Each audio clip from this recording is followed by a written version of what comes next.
Let's look at chapter 16. Chapter 16 deals with the autonomic nervous system. Now, we've talked a little bit about the autonomic nervous system here. Here we're going to do a little, skimming a little bit more of this system. Now, this is part of our involuntary nervous system. It's going to help maintain homeostasis, so it functions independently and continually without conscious effort. So it keeps us alive without us consciously thinking about it. So let's look at a comparison between our autonomic nervous system and our somatic nervous system. So we look at effectors. The effectors for the somatic nervous system are skeletal muscles. We look at effectors for our autonomic nervous system.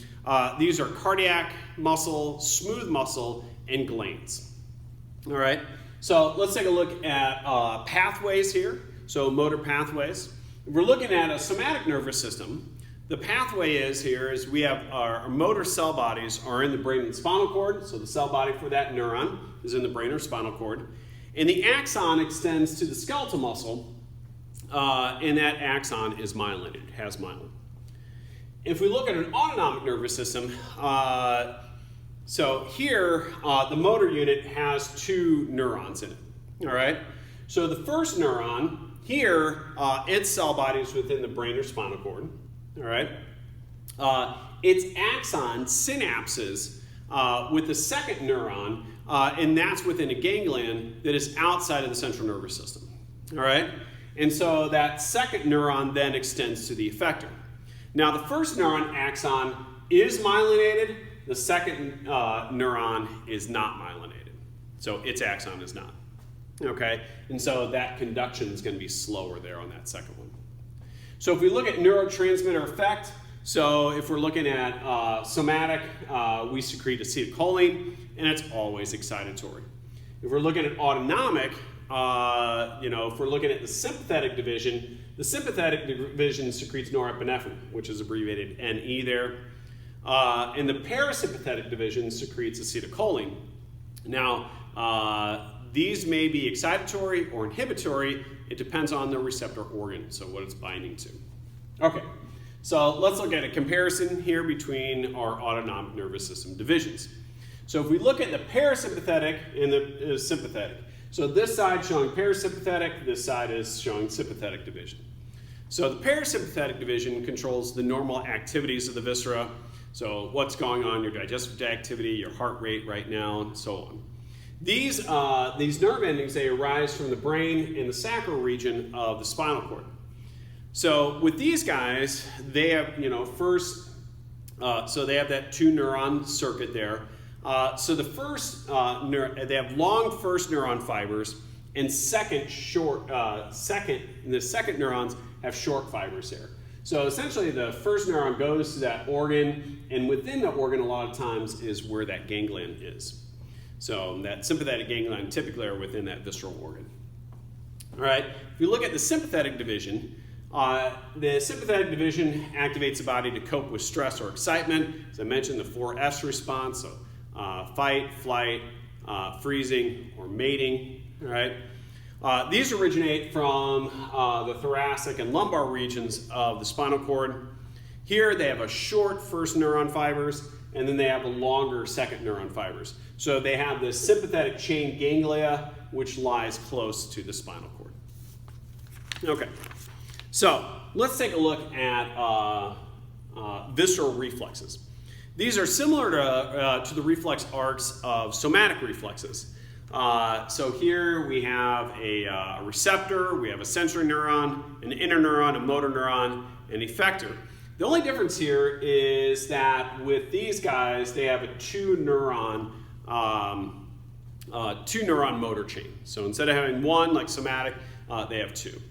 One of the things about this is that the visceral pain fibers travel along the same pathways as somatic pain fibers. And so how our brain interprets this is that it then takes some visceral pain that we have and interprets it as being somatic in origin. And this is known as referred pain. So this pain stimuli arising in the viscera is perceived as somatic in origin. And a classic example of this is a heart attack where people have pain along their back and then maybe shooting down their left arm. So I do want to point out, a lot of women, when they have a heart attack, will not get that pain on their left arms. That's more typical of men.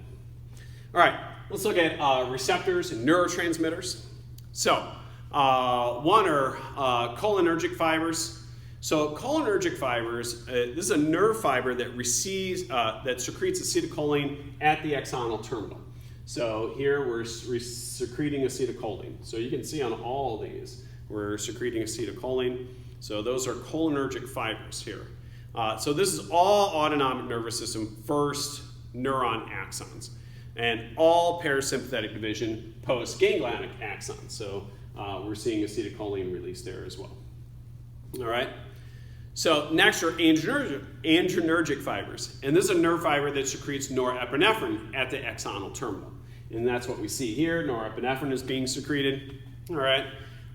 So these are sympathetic post-ganglionic axons, but not with all of our sweat glands. Now, I just want to break this down for a little bit, right? So cholinergic fibers secrete acetylcholine, cholinergic, acetylcholine, okay?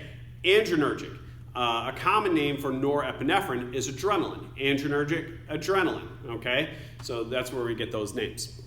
Next are cholinergic receptors. So these are receptors that respond to acetylcholine, okay? So, you know, they're going to respond to that acetylcholine. So first are nicotinic receptors. So these are found in skeletal muscles, all ganglionic neurons, and hormone-producing cells of the adrenal medulla, all right? So here, acetylcholine is always it's stimulatory, okay? So this is showing that nicotinic receptor responding to the acetylcholine. Next are muscarinic receptors, and these are in all parasympathetic organs. These can either be inhibitory or excitatory, and depends upon the organ. So with nicotinic there, with muscarinic here, so location of the muscarinic one there, for the heart, these would be inhibitory, but the smooth muscle of the intestines, these would be excitatory. So, it depends on the receptor there. Next are adrenergic receptors. These are receptors that respond to norepinephrine. And you can have alpha receptors. In that case, they're excitatory, or beta receptors. In that case, they are inhibitory.